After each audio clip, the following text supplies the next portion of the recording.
오늘은 8월 15일 주일 오후 예배 고린도 후서 말씀을 살펴보도록 하겠습니다. 고린도로 보낸 이 바울의 서신서는 5개로 구성이 되어 있다고 했습니다. 고린도 A서는 그 내부의 죄를 용납하지 말라 이거였는데 지금까지는 존재하지 않습니다. 그리고 두 번째로 보냈던 편지가 고린도 전서고요. 그래서 고린도 교회가 얼마나 많은 그 교회 안에 문제들이 있었는지를 우리가 말해주고 있고요.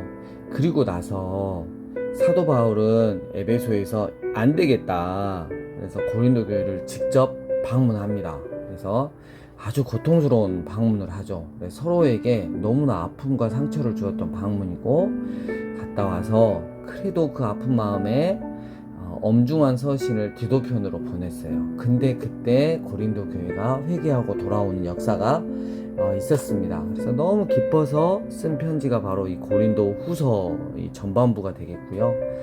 그리고 마지막으로 이제 고린도 5번째 서신서가 고린도 후서 뒤에 나와 있습니다. 제가 설명을 해 드리도록 하겠습니다. 일단 이 고린도 후서는 이제 1장 4절 보면 우리에게 좋은 그 가르침을 주는 게 있어요. 우리의 환난 중에서 우리를 위로하사 우리로 하여금 하나님께 받는 위로로서 모든 환난 중에 있는 자들을 능히 위로하게 하시는 이시로다 이랬어요. 우리의 모든 환난 중에서 우리를 위로하고 계세요. 근데 우리가 환난 중에 위로하고 그리고 그 회복하는 과정에서 또 다른 하나님께 받는 그 위로로서 다른 환난 가운데 있는 자들을 위로한다는 거죠. 우리는 흔히 교회에서 그래요. 나 좀 바라봐줘. 내가 힘드니까 나를 좀 위로해줘. 그러면 내가 다 이제 회복이 되면 그 다음에 다른 사람들한테 나아갈게, 다른 사람들을 섬기고 위로할게 라고 말하지만 절대 그렇지 않습니다. 내가 여전히 고난과 환난 가운데 있지만 하나님이 주시는 말씀과 또 기도 가운데서 내가 그 환난을 조금씩 인내하고 버티고 있으면서 또 교회 안에 있는 다른 누군가 환난 가운데 있는 그들에게 나아가서 그 하나님의 위로를 나눠주는 거예요. 그러면 정말 신기하게도 같이 회복되는 은혜가 있다는 것이죠. 교회 안에서 늘 나 좀 바라봐줘 이런 모습이 아니라 저기 환난 가운데 있는 지체가 있네. 물론 나도 환난 가운데 있는데 내가 가서 위로해줘야지, 기도해줘야지, 섬겨줘야지 하는 우리 교회 공동체가 되었으면 좋겠습니다. 2장으로 가면 보세요. 1절 내가 다시는 너희에게 근심 중에 나아가지 아니하기로 스스로 결심했다. 그러니까 고통스러운 방문이 있었다는 거죠. 그리고 나서 내가 마음에 너무 서로 간에 큰 상처를 줬어요. 그래서 큰 눌림과 걱정이 있어 많은 눈물로 너희에게 썼다. 이게 고린도 교회를 향한 3번째 서신입니다. 이걸 갖다가 엄중한 서신이라고 말을 합니다. 누구 편으로 보냈냐면 디도 편으로 보냈어요. 디도는 굉장히 성격이 굵직굵직했습니다. 그래서 아마 가서 악을 행하고 있는 교회 리더자들을 아주 과감하게 징계를 하고 정리를 했을 것 같아요. 예, 디도는 나중에 이제 그 섬 목회를 하잖아요. 그러니까 굉장히 디모데하고 다른, 디모데는 굉장히 온유하고 좀 부드럽다면 이 디도는 굉장히 카리스마가 넘치지 않았을까 생각을 합니다.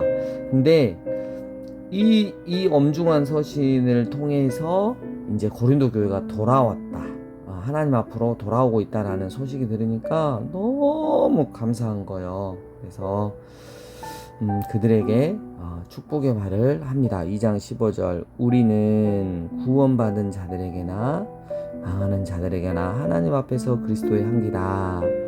이 사람에게는 사망으로부터 사망에 이르는 냄새요 저 사람에게는 생명으로부터 생명에 이르는 냄새라. 누가 이 일을 감당하겠냐? 바로 고린도 교회가 감당해야 할 것이다. 이렇게 하면서 이제 바울의 이제 사도직, 자신이 하나님 앞에 어떻게 부르심을 받았고 어떻게 사역을 하는지에 대해서 다시 한번 고린도 교회에게 말을 합니다. 나는 예수 그리스도의 복음의 일꾼이다 라고 말을 하면서 좀 재밌는 게 나와요. 그게 이제 13절에 나오는데, 우리는 모세가 이스라엘 자손들에게 장차 없어질 것에 결국을 주목하지 못하게 하려고 수건을 그 얼굴에 쓴 것 같지 아니하노라. 그래서 모세가 하나님 만나고 내려왔을 때 얼굴이 너무 빛났단 말이에요. 근데 모세가 그 없어질 내 얼굴, 자기가 하나님처럼 보이는 그것이 이스라엘 백성들에게 오해를 살 수 있었기 때문에 수건을 덮어버렸어요. 그러니까 중요한 메시지는 없어질 것에 주목하지 말라는 거죠. 그래서 보세요. 그러나 그들의 마음이 완고하여 오늘까지도 구약을 읽을 때 그 수건이 벗겨지 율법이에요 아니하고 있으니 그 수건은 그리스도 안에서 은혜의 복음 안에서 없어질 것이다, 이렇게 말을 하고 있는 거예요. 그러니까 그 율법 중에서 진리를 바로 보지 못하는 것들이 있었죠. 그런 것들에 대해서 우리는 수건이라고 말할 수 있는 것입니다. 결국 뭐냐면 없어질 율법에 집착하는 게 아니에요. 수건 뒤에 아무것도 없다는 것을 알아야 되는데 너희는 아직까지도 알지 못한다. 그래서 언제든지 주님께로, 예수님께로 돌아가면, 그 은혜의 복음 돌아가면 그 수건이 벗겨지리니 주는 영이시니 주의 영이 계신 곳에는 자유가 있느니라. 그래서 수건이, 이 마음의 수건이 벗겨지고 율법의 지배에서 이 벗어나는 길에는 오직 은혜의 복음이다 라는 것이죠. 여러분, 우리가 어떤 율법으로, 행위로 구원을 받을 수 있다고 하는 건 큰 착각이죠.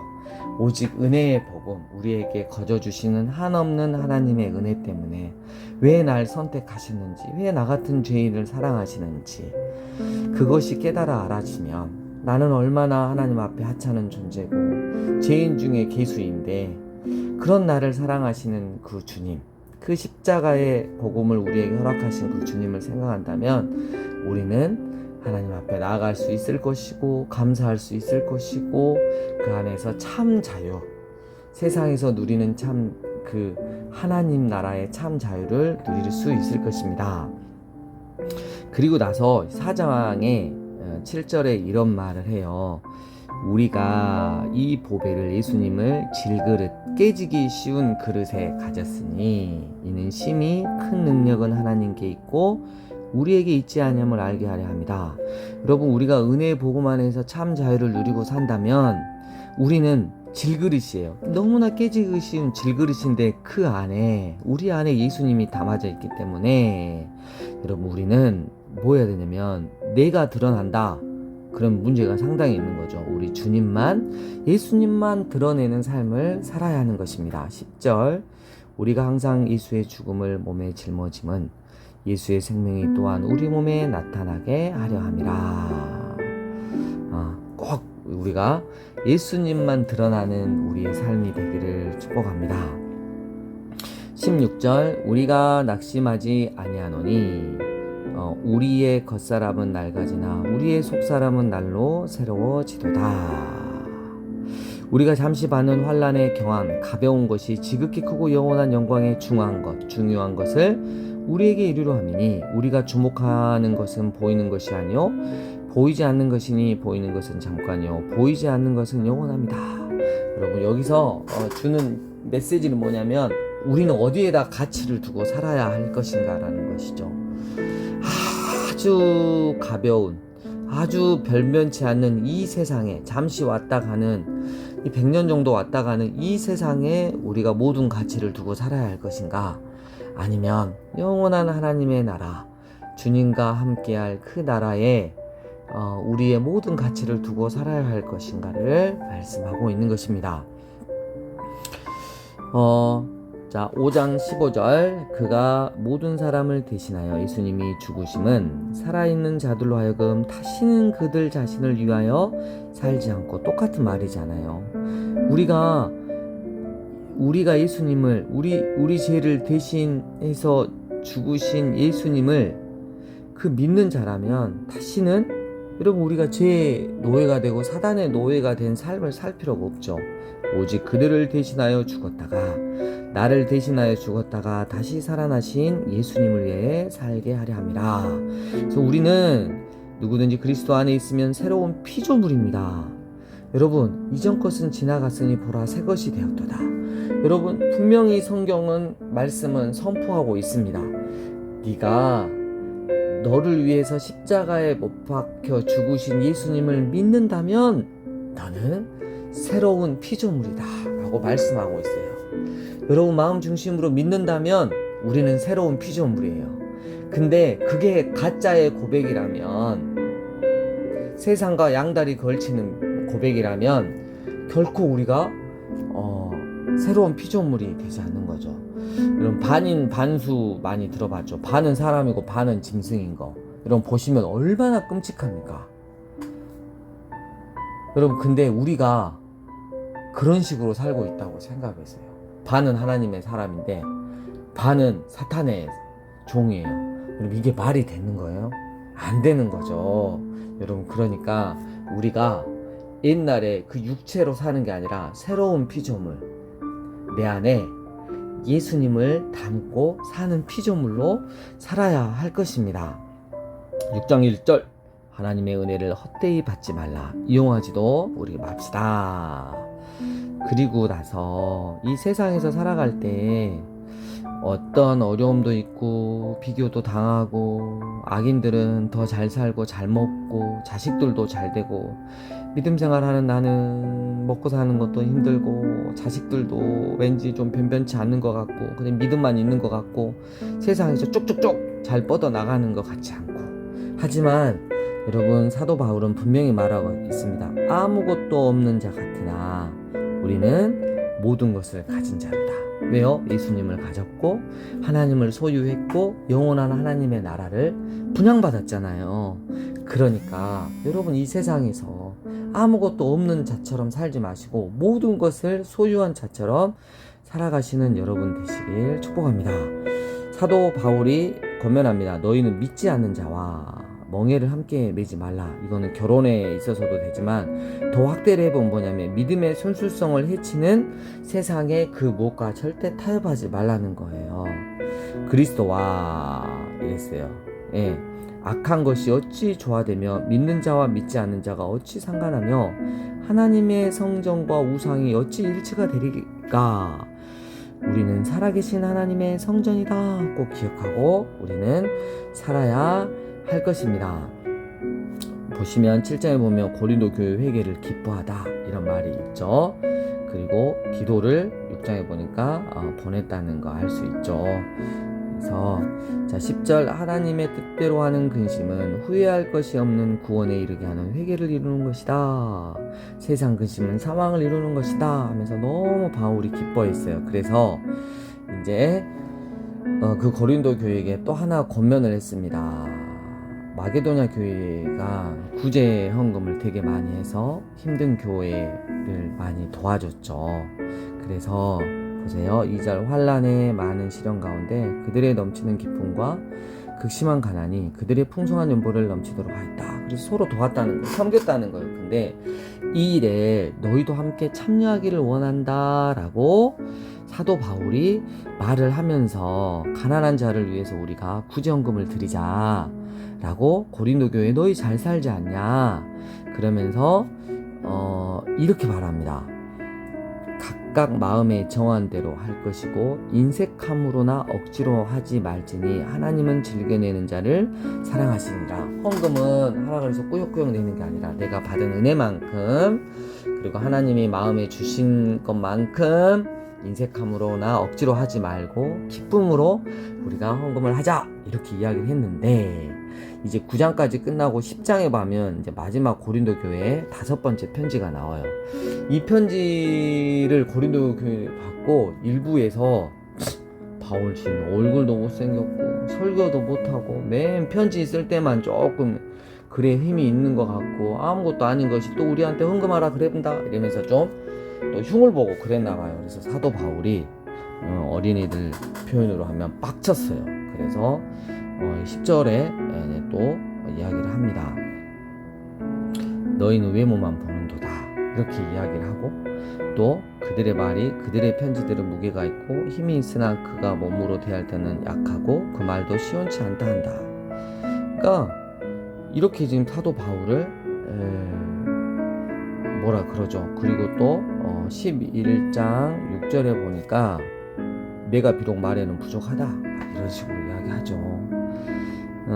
근데 사도 바울이 이렇든 저렇든 간에 내가, 보세요, 이제 변론을 하죠. 내가 너희를 높이려고 나를 낮추어 하나님의 복음을 값없이 너희에게 전함으로 내가 죄를 지었냐? 내가 너희를 섬기기 위하여 다른 교회에서 비용을 받은 것을 탈취했냐? 결코 그러지 않았다. 나는 내 수고로 말미암아 내 먹을 것을 내가 자급했고, 그 사람들의 헌금을 모아서 너희들을 섬기고 복음이신 예수님을 전했다.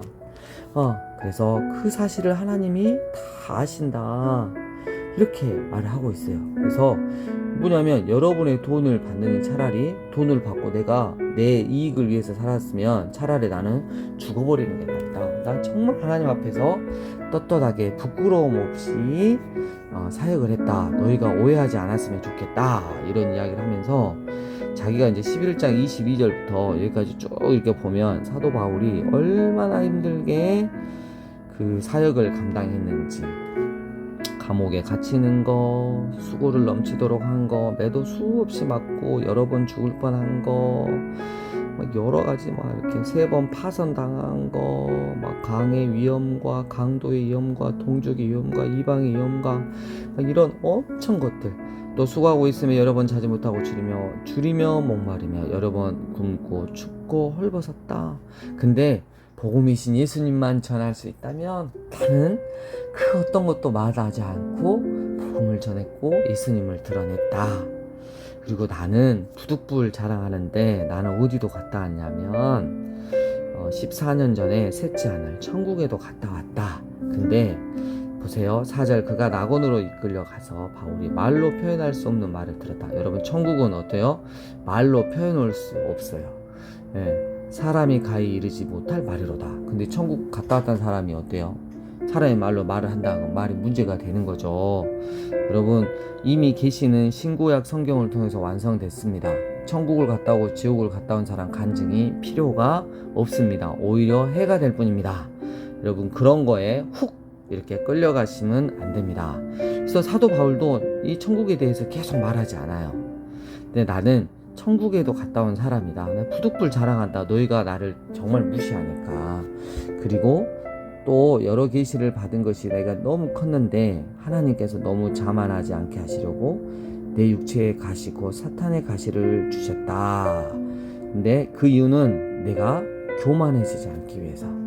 그러니까 일부 신학자들이 바울에게, 그러니까 이제 그 다메스 도상에서 눈이 멀었다가 다시 회복이 되잖아요. 그래서 그때 온 것 때문에 안질이 있지 않나, 혹은 간질이 있지 않나. 또 요즘에 또 신학은 핍박자들, 사도 바울이 복음을 전할 때 핍박하고 대적했던 자들, 뭐 이런 여러 가지가 있는데, 결론은 뭐냐면 하나님께서 육체의 가시를 바울에게 주셨던 이유는 그거를 안 주셨다면 사도 바울이 곧 내가 그렇다, 하나님이다 라고 교만해질 수 있을 것 같아서 육체의 가시를 넣어주셨다는 것을 사도 바울이 깨달았어요.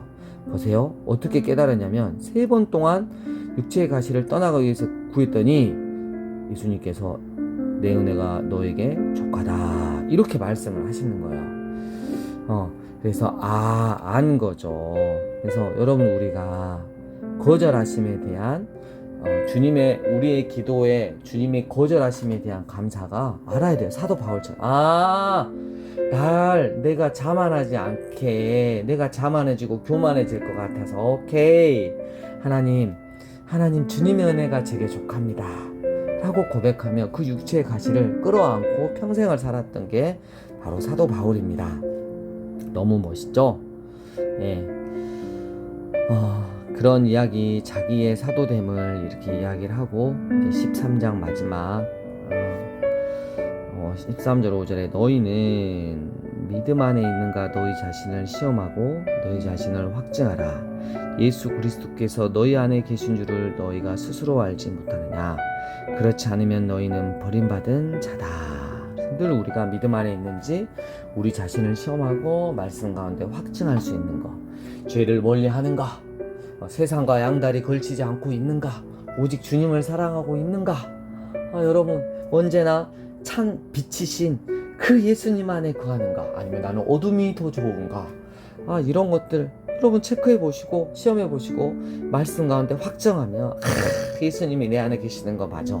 난 주님의 자녀야. 이렇게 확증할 수 있는 저희가 되어야 할 것입니다. 그리고 고린도후서 13장 13절 우리 축도죠. 목사님이 꼭 마지막에 하는 거. 주 예수 그리스도의 은혜와 하나님의 사랑과 성령님의 교통하심이 너희 무리와 함께 있을지어다 라고 하면서 고린도 교회를 향한 편지 5번째 편지까지 이렇게 끝나게 되겠습니다.